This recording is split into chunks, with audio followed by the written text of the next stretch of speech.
Di atas limpah dan kurnianya yang dikurniakan kepada kita saban hari. Jadi hari ni kita dah masuk di penghujung lakut Rabiul Awal, 25 ke 26 Rabiul Awal kan.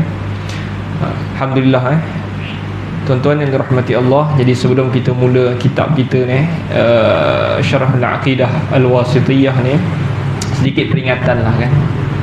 Yang mana saudara-saudara kita itu yang berada yang kini berada di Gaza, di Gaza, dia bermula pada hari Sabtu, hari Sabtu yang mana Hamas yang mewakili penduduk Gaza ni, dia serang Israel.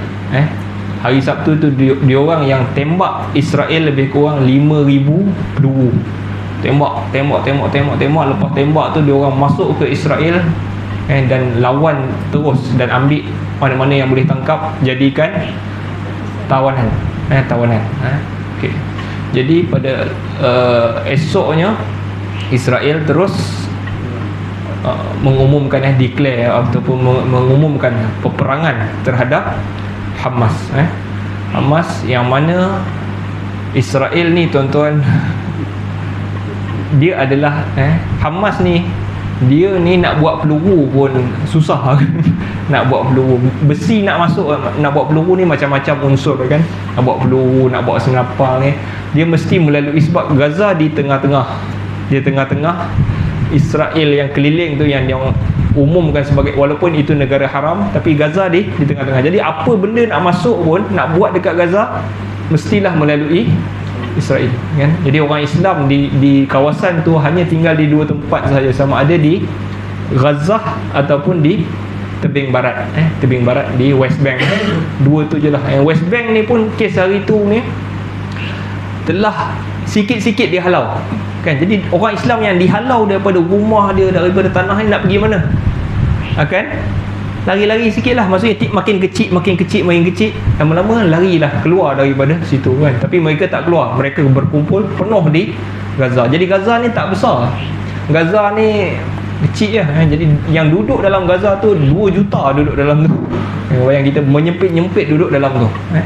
Jadi apabila Israel kata dia nak lawan, jadi dia umumkan peperangan terhadap Hamas kan. Jadi kita dah tahu dah, yang ni bukan peperangan. Sebab peperangan mesti adil patutnya kan. Perang tu mesti adil kan. Yang ni ada senjata dia, ini ada, ini tak kan. Ini bukan peperangan, ini penyembelihan nama dia penyembelihan terhadap orang Gaza. Israel, kalau kita ikutkan ranking tentera, antara tentera di dunia ni, selepas Amerika Syarikat, tentera yang paling canggih senjata-senjatanya, dengan dia punya kekuatan askarnya, Amerika kan. Lepas tu mungkin Rusia kan. Dan Israel ni berjatuh nombor 4 dalam dunia ni. Jadi di Asia ni, Asia maksud di Asia Barat kan. Jadi dia adalah yang paling kuat. Jadi hampir macam mana, itu bukan perang lah, kita tahu. Jadi mungkin ada orang yang mendengar kisah ni, itulah siapa suruh gatal seorang Israel kenapa nak serang Israel kan, dah kena sembelih kan. Serangan ni mungkin serangan antara yang terbesar lah dalam tempoh 50 tahun ni, sejak Nakbah ni. Apabila tanah diambil ni, mungkin adalah serangan yang paling besar. Hamas serang Palestin.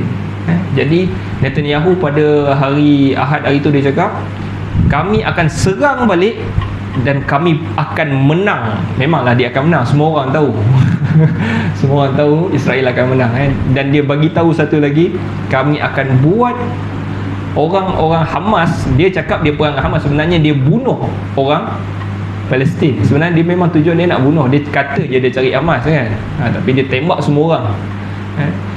Okey, jadi kami akan buat satu serangan yang menyebabkan kamu semua takkan lupa bergenerasi.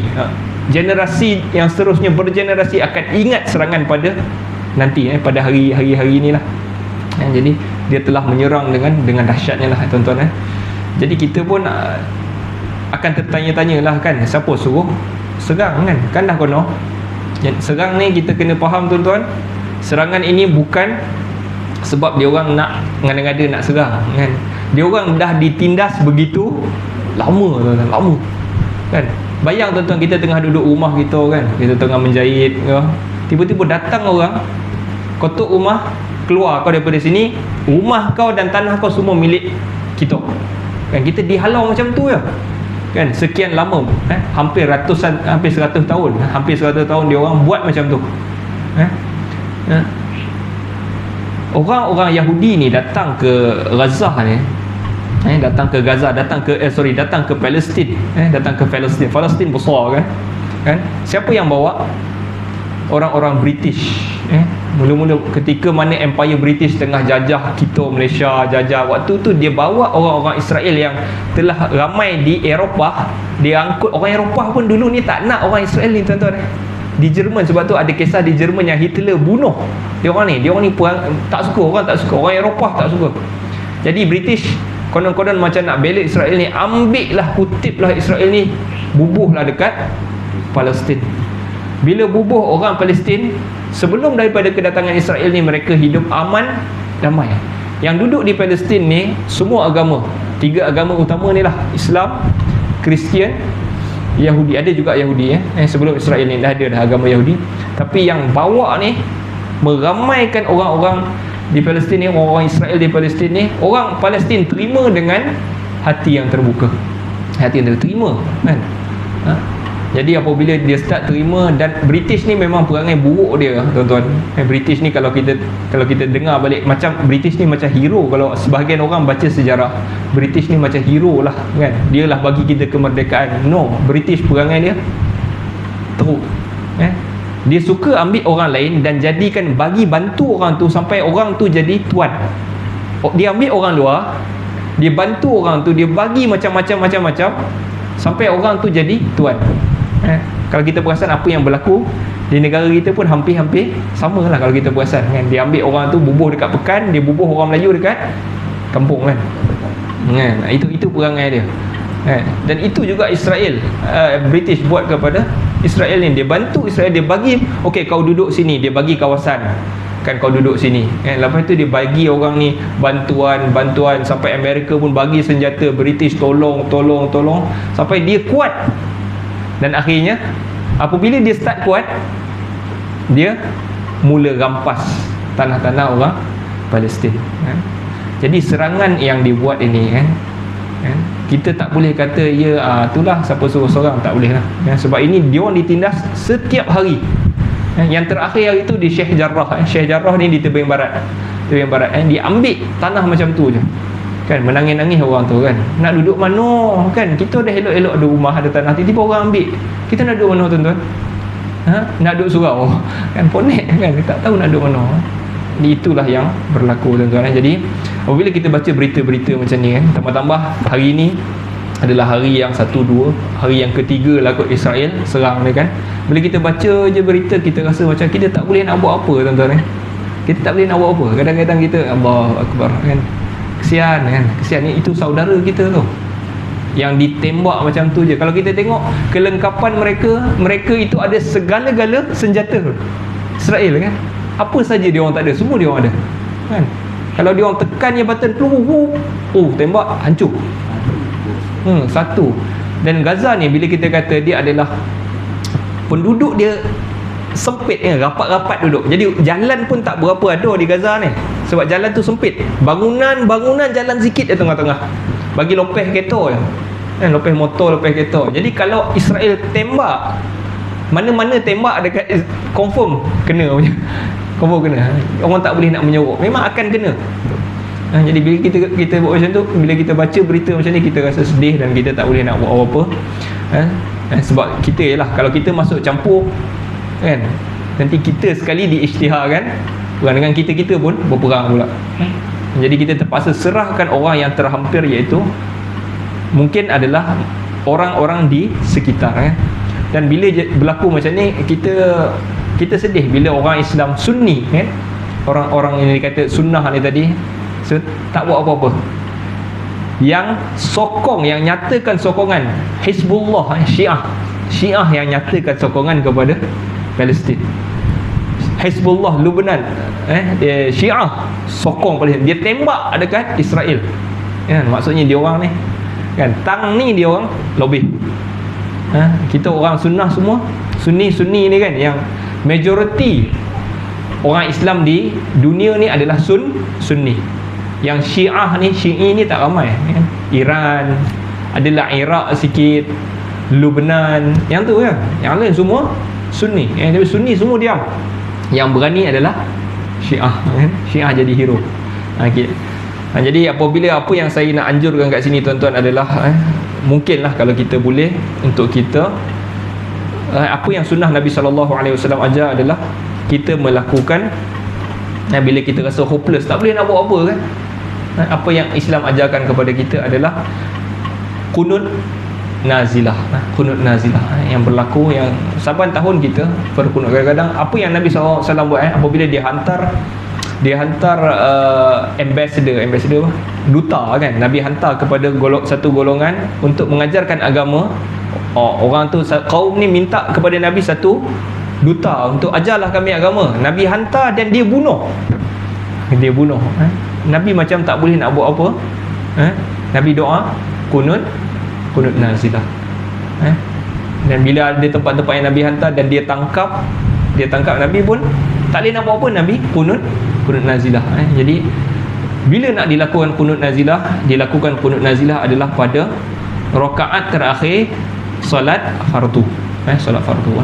Jadi sebahagian kita mungkin suka bila ada berlaku musibah di Malaysia ni, bila berlaku musibah macam mana nak doakan dia, kita akan buat solat hajat. Kalau Malaysia kalau Malaysia kita akan buat solat hajat, munajat kan, majlis bermunajat. Yang Nabi SAW ajar adalah kunut nazilah kan.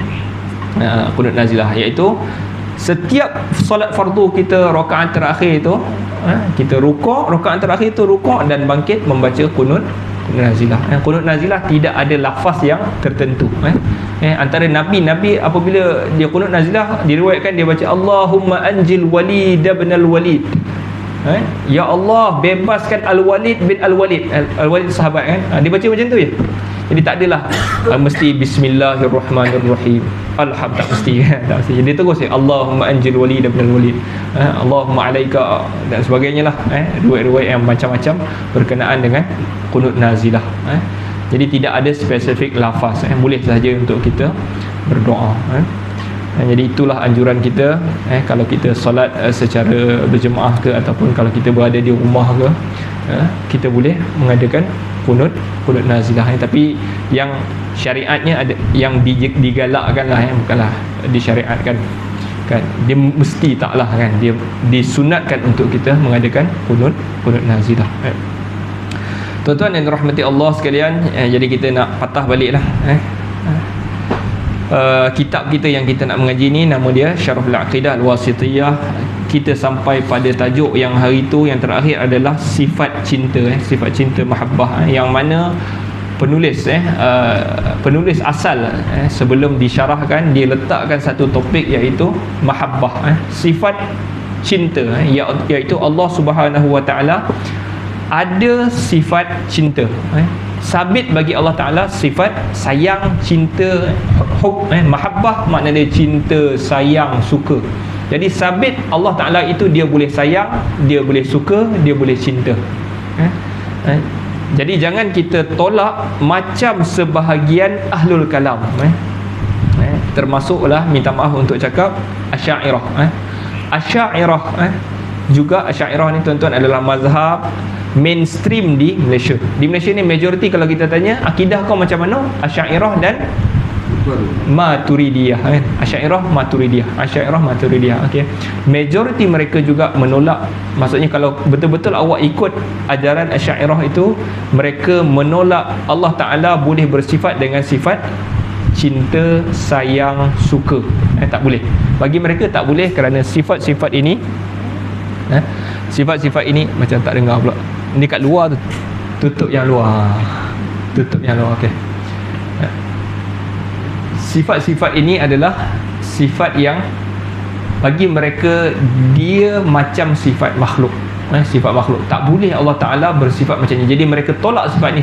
Sedangkan begitu banyak dalil di dalam Al-Quran bersifat dengan Allah Ta'ala bersifat dengan sifat sayang, cinta dan sebagainya ni.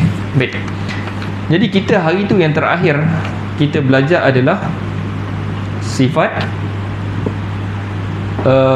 firman Allah Subhanahu wa taala, wa aqsitu innallaha yuhibbul muqsitin.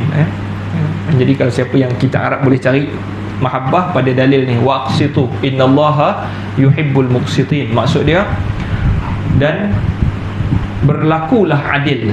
Berlakulah, aqsit maksud dia berlakulah adil, sesungguhnya Allah sayang kepada orang-orang yang berlaku adil. Okay. Jadi perkataan dalam bahasa Arab, adil ada al-qist dan juga ada al-adl. Qist adil, adil pun adil juga. Apa beza mereka? Beza mereka adalah adil, adlun lebih umum. Dia lebih bersifat umum. Kalau kita kata adil, maknanya orang itu boleh buat keputusan di antara kebaikan dan keburukan. Kalau ada orang yang buat baik ataupun orang buat jahat, dia boleh putuskan dengan keadilan. Dia boleh putuskan, okey, engkau jahat, kau konon ya.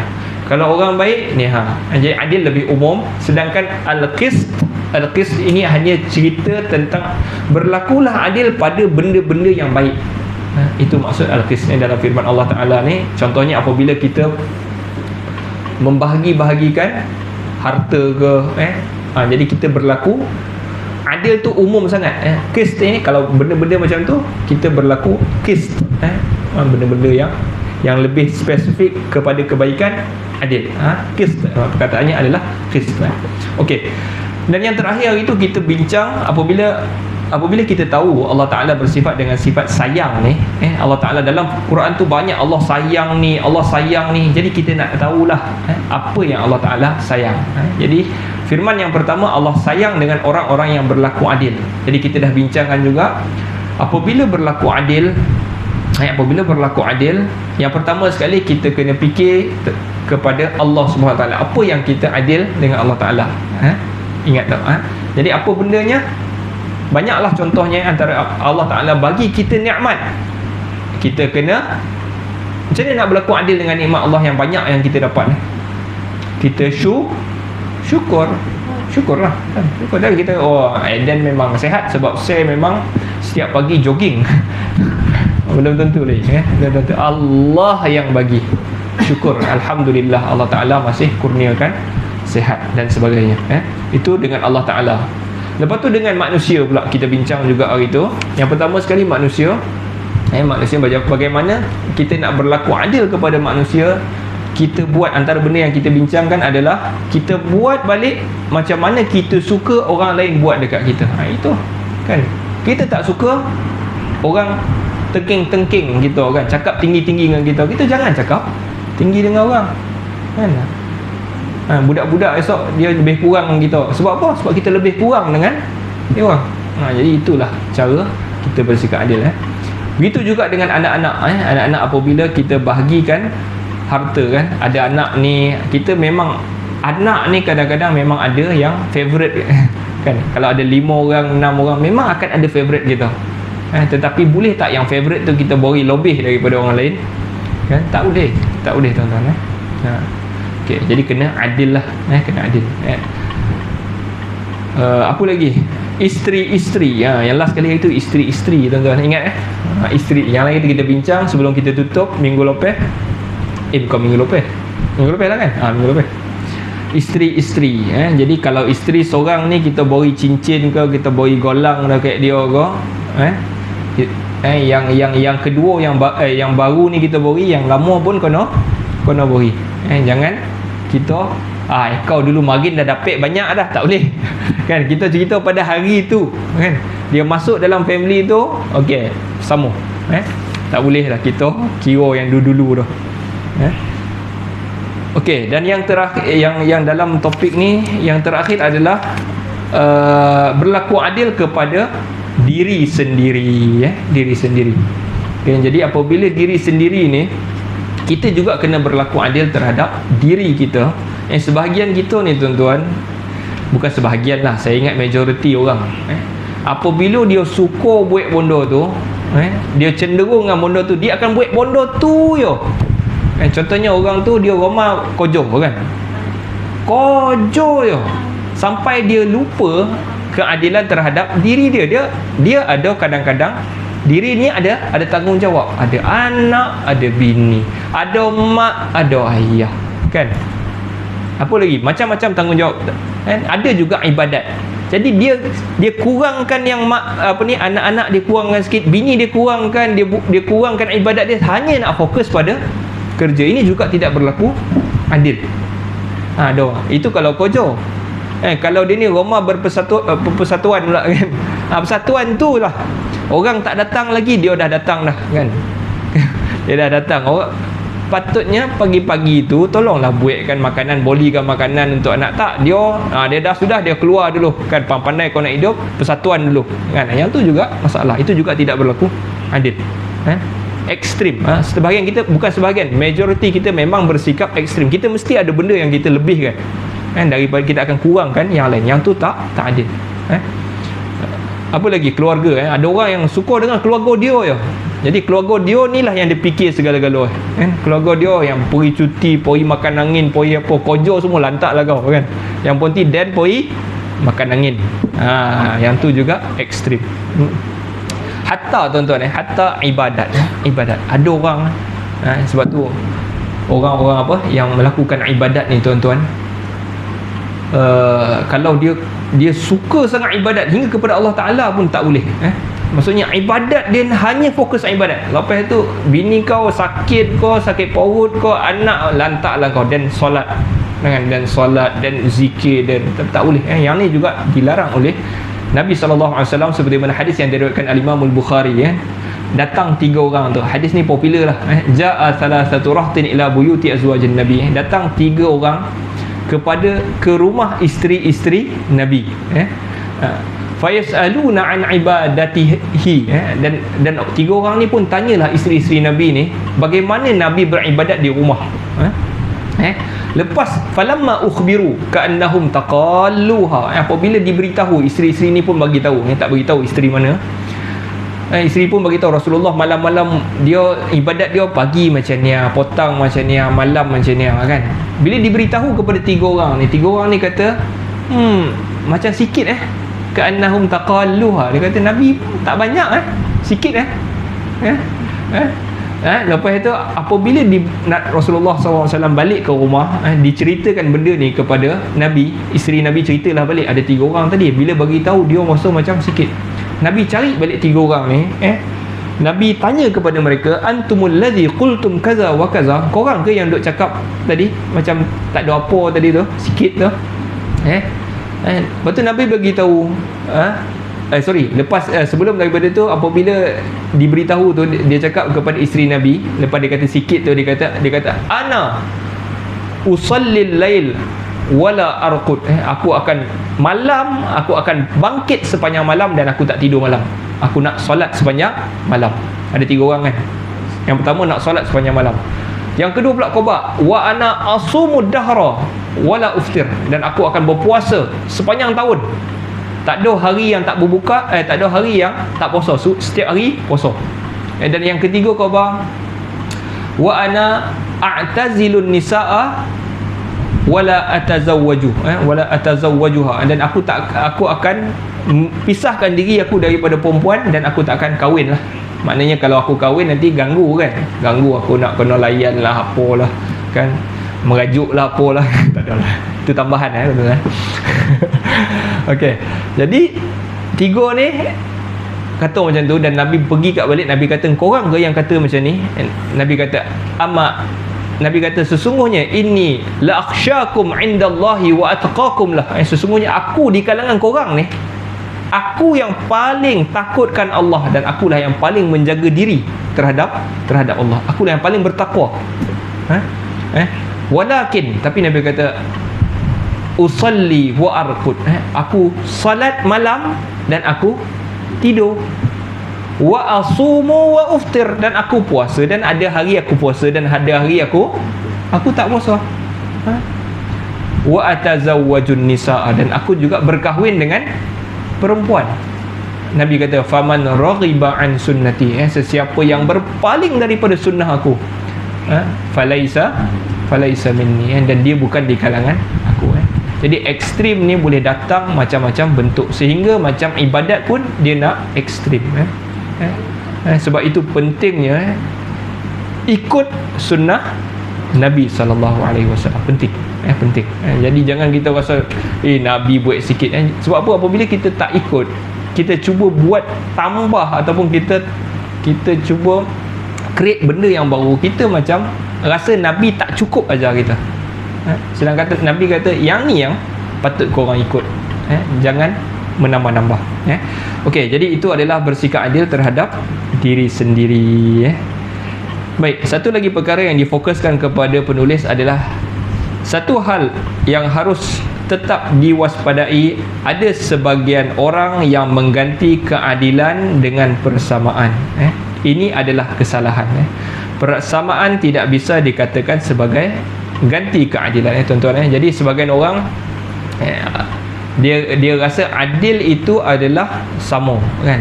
Jadi kalau kita ada anak, seorang dah sekolah menengah, seorang dah ada, seorang lagi tadika contoh. Jadi kita nak bagi handset kepada yang sekolah menengah ni. Jadi untuk berlaku adil bagi dia, kena bagi atas bagi handset, bawah pun kena bagi handset. Yang tu bukan keadilan. Yang tu merosakkan yang tadika. Tak boleh, kan? Budak besar tu tak boleh lagi pegang handset. Itu bukan keadilan. Jadi jangan kita salah adil dengan persamaan. Yang ni mungkin ada keperluannya kita bagi telefon. Adik pun dapat, tapi adik pun benda-benda yang bukan merosakkan dia, macam handset tu tak. Bagi benda yang boleh membantu dia. Itulah keadilan. Jadi kita tak boleh anggap adil itu sama. Okay, jadi ada sebahagian pejuang-pejuang lah, macam hak wanita, pejuang-pejuang hak wanita ni, kan, sister dia memperjuangkan persamaan. Persamaan. Jadi lelaki dan perempuan, kalau lelaki boleh buat, apa salah perempuan pun nak buat juga.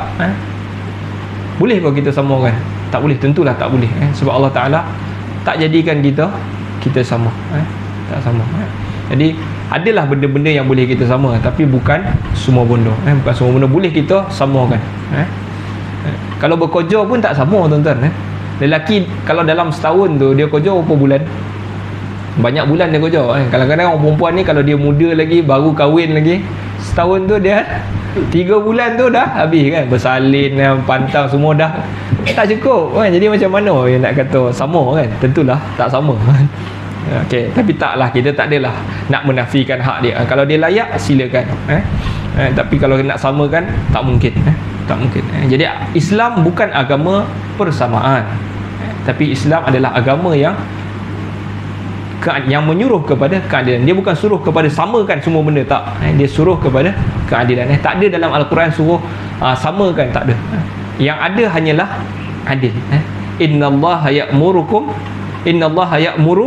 bil adli wal ihsan. Sesungguhnya Allah menyuruh kepada yang adil dan juga ihsan, yang berlaku ihsan. Okey, habis ayat yang kita bincangkan tempoh hari. Wa aqsitu innallaha yuhibbul muqsitin. Okey, kita lanjutkan lagi dengan ayat yang ketiga berkenaan sifat sayang Allah. Dia nyatakan kat sini, saya ingat dalam 8 dalil yang mana Allah Ta'ala itu bersifat dengan sifat sayang. Sebenarnya baca satu dah cukup dah, kan? Cukup lah kita saya baca satu, cukup lah, tuan-tuan. Ini sifat Allah sayang dah lah, kan? Tapi dia bagi sampai 8, dan kita baca 88 tu. Sebab apa? Selain daripada kita tahu Allah Ta'ala sifat sayang dia, kita tahu juga apa benda yang Allah Ta'ala sayang tu. Macam tadi Allah Ta'ala sayang orang yang berlaku adil. Okay, now kita nak pergi kepada ayat yang ketiga. Qala Allah Azza wa Jalla, a'udzu billahi minasyaitonir rajim, famastaqamu lakum fastaqimu lahum innallaha yuhibbul muttaqin. Apa maksud ayat ni? Ayat ni daripada surah At-Taubah. Maksud dia, selagi mana mereka itu berlaku lurus dengan kamu, maka kamu pun berlaku luruslah dengan mereka. Sesungguhnya Allah menyayangi orang-orang yang bertakwa. Okay. Jadi sebelum kita pergi, yang maksud tadi tu bertakwa ni, Allah sayang orang-orang yang bertakwa. Ayat ketiga nak Allah sayang orang-orang yang bertakwa. Jadi bertakwa itu apa tuan-tuan?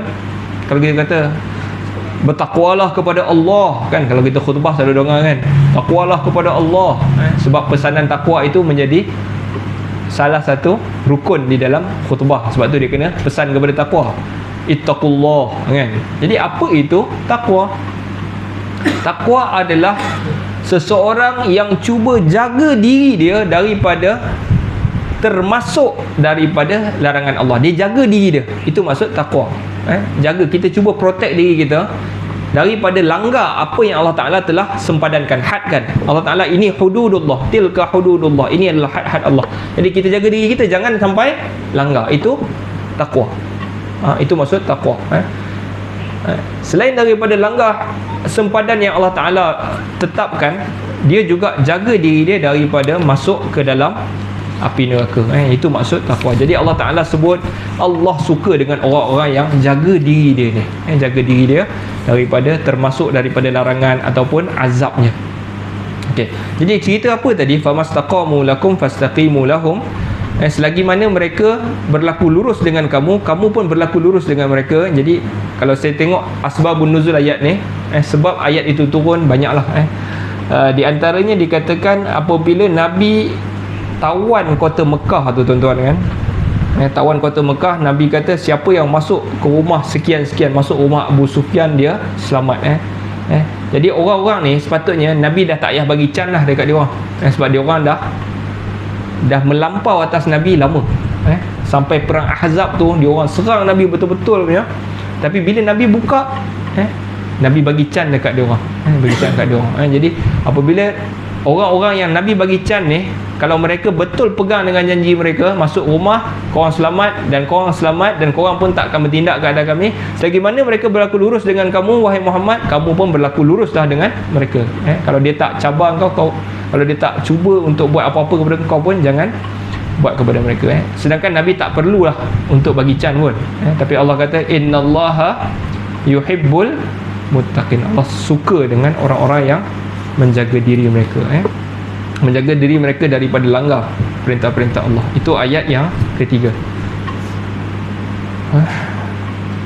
Okey. Seterusnya firman Allah Ta'ala yang keempat, qauluhu innallaha yuhibbut tawwabina wa yuhibbul mutatahhirin.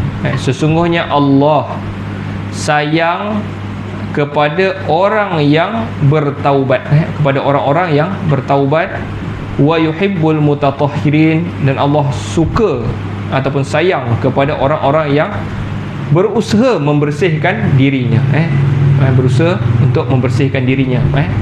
Bersih kat sini membersihkan secara fizikal lah, maknanya dia bersihkan diri dia daripada kekotoran, segala hadas kecil, hadas besar, dan berada dalam keadaan berwuduk. Itu Allah Ta'ala suka kedua-duanya. Sama ada dia taubat. Jadi yang pertama sekali Allah Ta'ala sebut Allah suka dengan orang-orang yang bertaubat. Perkataan orang-orang yang bertaubat dalam bahasa Arab, orang yang bertaubat dalam bahasa Arab sebenarnya taib. Apa dia? Taib. Kalau orang-orang yang bertaubat, taibun, itu perkataan dia, taib, taibun. Tetapi kadang-kadang Allah tak guna taibun, Allah guna tawwabun. Innallaha yuhibbu at-tawwabin. Tawwabin ke tawwabun? Tawwabun adalah marfu', tawwabin mansub. Okey, tak apalah, dah bahasa Arab pula. Okey, tawwabin. Kenapa tawwab, kenapa tak taib? Tawwab dalam bahasa Arab menunjukkan sirah mubalaghah. Sirah mubalaghah maksud orang yang kejap dia taubat, kejap dia taubat, kejap dia taubat. Kejap dia taubat, dia taubat, ya Allah, silap kot tadi, ya Allah ampunlah aku, ya Allah, taubat. Itu maksud orang yang keep on, sentiasa dia balik kepada Allah, ya Allah ampun aku, ya Allah, ampun aku, ya Allah, kan. Okay, astagfirullah, astagfirullah, kan. Jadi yang tu Allah Ta'ala suka dengan orang-orang yang bertaubat. Jadi taubat Allah Ta'ala akan terima segala taubat, tapi diletakkan syarat 5 lah. 5 ni pun bukan Allah Ta'ala letak, para ulama' letak 5 ni syarat-syarat ni. Sebab apa? Tak mungkinlah seorang yang memang berniat sekejap lagi nak buat jahat, tapi taubat jap, taubat lepas tu buat, okey taubat lepas tu buat lagi, yang tu tak diterima, tak mungkin diterima oleh Allah Ta'ala sebab dia ada niat, dah taubat ni esok nak buat lagi lah kan. Yang tu maknanya dia tak bertaubat lah tapi kalau dia bertaubat lepas tu esok terbuat lagi, taubat balik kan, okey tak nak buat dah, buat lagi yang tu Allah Ta'ala terima. Okey, jadi tapi niat dia tak nak buat. Okey, yang pertama sekali, apabila bertaubat kepada Allah, macam mana Allah Ta'ala nak terima? Yang pertama mesti ikhlas. Apabila taubat ini dia mesti ikhlas. Maksudnya aku taubat ni memang sebab aku taubat, aku takut dengan Allah Ta'ala. Aku taubat ni sebab aku takut dengan Allah Ta'ala. Itu ikhlas lah. Bukan aku taubat ni sebab kena taubat lah sikit sebab kawan-kawan ni kan, dia ni baik, kawan dengan aku lama kan, dia nampak dia buat jahat, jadi dia buat lah taubat. Yang tu tak ikhlas. Okay, taubat mesti lillahi ta'ala. Aku taubat ni sebab Allah Ta'ala, aku takutkan Allah. Okay, itu ikhlas. Yang kedua, apabila dia bertaubat, ya Allah ampunkan aku dosa yang aku buat tadi tu kan. Jadi apabila dia sebut dosa tu, maknanya dia tak berniat lagi untuk buat lagi dosa. Jadi tidak dia memang tak nak buat. Kalau diberi peluang dia takkan buat. Takkan buat. Dia niat macam tu lah, tapi esok dia tergelincir lagi, dia buat, tak apa. Tapi asalnya niat tu apabila taubat, ya Allah aku takkan buat dah. Okey, yang tu yang kedua, niat untuk tidak mengulanginya. Yang ketiga adalah dia menyesal. Dia menyesal dan dia mesti tinggalkan dosa tu. Okey, jadi dia sama jugalah, tak ulang, dia menyesal dan dia tinggalkan. Yang keempat, dia tekad kuat. Maknanya dia perlu ada satu tekad lah, tekad sungguh-sungguh, bersungguh-sungguh dalam bertaubat. Dan yang kelima, mestilah taubat itu dilakukan sebelum ajal. Sebelum ajal. Jadi kalau dia bersungguh-sungguh ke, dia menyesal ke, tetapi ruh dia dah sampai ke kerongkong, yang ni Allah Ta'ala takkan terima. Ataupun apabila aku bersungguh ya Allah, tapi matahari sudah turun di sebelah barat. Barat mana? Sini barat. Besok matahari naik situ kan tuan-tuan kan, barat sini kan. Jadi dia akan turun sini. Tiba-tiba dia nak bertahu, ya Allah aku bertahu, tapi matahari dah turun, dah naik daripada sebelah barat dulu kan, turun belah timur. Yang tu Allah Ta'ala tak terima. Okay. Jadi itu maksud tahu Allah Ta'ala suka dengan orang-orang yang bertaubat, dan bila bertaubat mestilah memenuhi syarat-syarat itu. Okey, yang keduanya Allah Ta'ala dia kata, selain dia sayang kepada orang-orang yang bertaubat, Allah juga sayang kepada orang-orang yang berusaha untuk menyucikan dirinya. Menyucikan dirinya. Jadi Allah Ta'ala, yang pertama tadi taubat, dia sucikan diri dari dalaman, secara dalaman, dia sucikan diri secara dalaman. Dan mutatahhir adalah sucikan diri daripada luar ni. Maknanya dia bersihkan diri dia jadikan pakaian dia bersih, dia bersihkan rambutnya, dia bersihkan segala-galanya, kuku dan sebagainya, untuk beribadah kepada Allah, ataupun menjalani hidup ni. Allah Ta'ala juga suka kepada orang ini, mutatahhir. Okay, jadi itu antara isi kandungan ayat yang keempat ini, berkenaan dengan Allah Ta'ala sayang. Allah Ta'ala sayang. Okay, ayat yang kelima, 8 suku lah. 8 suku lah. 8 7 12. Sabar, kita baca sekejap. Berapa minit? 2 minit, 3 minit. Okay, sikit lagi. Firman Allah pada ayat yang kelima, qul in kuntum tuhibbunallaha qul in kuntum tuhibbunallaha fattabi'uni. Katakanlah wahai Muhammad, jika kamu semua sayangkan Allah, maka ikutlah aku. Yuhibbukumullah, nescaya Allah akan sayang kamu semua. Jadi ayat ini tuan-tuan, ayat ini para ulama menamakan ayat ini sebagai ayat ujian. Dinamakan sebagai ayat ujian kerana ada satu kaum yang mengklaim ataupun mengatakan mereka sayang Allah. Lalu Allah Ta'ala suruh kepada Nabi Muhammad, kau cakap dengan kumpulan yang kata sayang Allah ni, kau kata kat dia, kalau kamu sayang Allah, ikut aku. Okey, jadi mengikut Nabi SAW adalah syarat untuk Allah Ta'ala sayang kita. Jangan kita kata kita sayang Allah Ta'ala tapi kita tak buat apa yang Nabi suruh. Dia hantar utusan dia suruh kita buat yang ni, tiba-tiba kita engkau tak payah, aku sayang Allah. Jadi yang tu tak membuktikan kita sayang Allah. Jadi sesiapa jadi dia bagi contoh dekat sini, siapa yang buat benda baharu di dalam agama ini, di dalam agama yang Rasulullah bawa ni, dia buat benda lain, kan?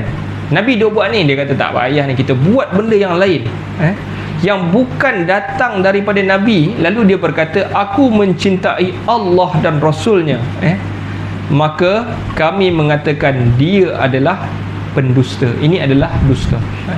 Tak mungkin orang yang kata sayang Allah, apatah lagi dia kata saya sayang Rasulullah, kan?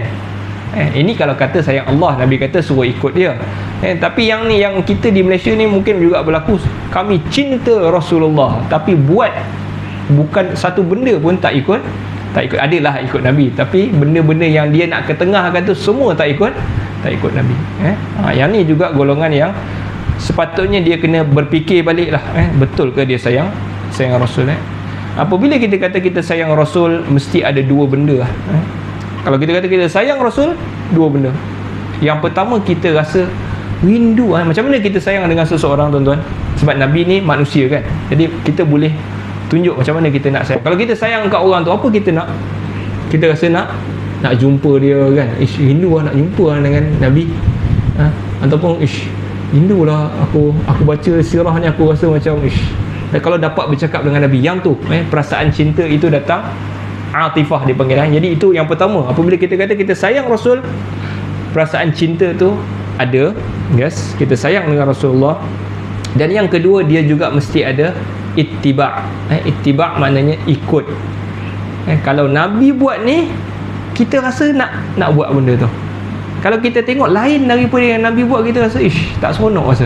Kita rasa tak seronok. Kita tak nak macam tu. Kita nak ikut apa Nabi buat. Yang tu yang dinamakan, kalau kita sayang Rasul, kita ittiba', kita ikut. Ibnu Umar, anak Umar Ibn Khattab radhiyallahu anhuma, punya dia sayang dengan Nabi ni. Dia ni antara yang, walaupun waktu Nabi wafat tu dia kecil lagi, tapi dia ni antara sahabat yang selepas Abu Bakar kita tahu dia ni sangat nak ikut Nabi apa sahaja, sehingga kan dia pernah ikut Nabi pada satu tempat, pada satu jalan. Waktu dia lalu dengan Nabi tu ada pokok tumbang. Jalan tu ada pokok tumbang, lalu Nabi tunduk dan Nabi lalu lah, kan? Selepas Nabi wafat, pokok tu dah tak ada dah. Tapi Ibnu Umar apabila lalu je, dia akan tunduk, kan? Maknanya dia punya nak ikut Nabi tu, benda yang tak payah ikut pun, kan? Tak adalah disunnahkan Nabi tunduk, kita tunduk, tak payah. Sebab Nabi tunduk tu ada sebab, ada pokok. Tapi dia punya nak ikut, yang tu menunjukkan itu ikutnya dia, ikutnya dia. Abu Bakar apabila diminta satu keputusan, apabila Rasulullah SAW wafat, Nabi hantar tentera Usamah untuk berperang. Apabila Rasulullah wafat, Omar suruh bawa balik tentera ni, pertahankan Madinah ni. Abu Bakar rasa macam Nabi yang hantar, kan? Dia yang hantar untuk berperang, takkan aku nak bawa balik, kan? Tak apalah, Madinah ni kita pertahan macam-macam, tapi tentera tu biar, sebab Nabi yang hantar, kan? Dia, Abu Bakar, dia nampak dia punya sayang dengan apa yang Rasulullah buat tu, sampai dia tak sanggup nak tarik tentera. Walaupun kepentingan waktu tu memang boleh bawa balik tentera, tapi Abu Bakar tetap tak apa, yang ni tak apa, sebab Nabi yang hantar. Begitu buat keputusan politik pun sayang dengan Nabi SAW. Jadi itu adalah benda yang penting, menyayangi Rasul. Dua benda, sayang perasaan daripada dalam dan juga ikut apa yang Nabi SAW buat, tuan-tuan. Jadi kita berhenti dulu dekat sini pada ayat yang kelima ini. Nasallallahu ta'ala an yanfa'na bima sami'na wa yaj'alana hudatan muhtadin. Sallallahu ala sayyidina Muhammad wa ala alihi wa sahbihi wa sallam. Walhamdulillahi rabbil alamin. Azan.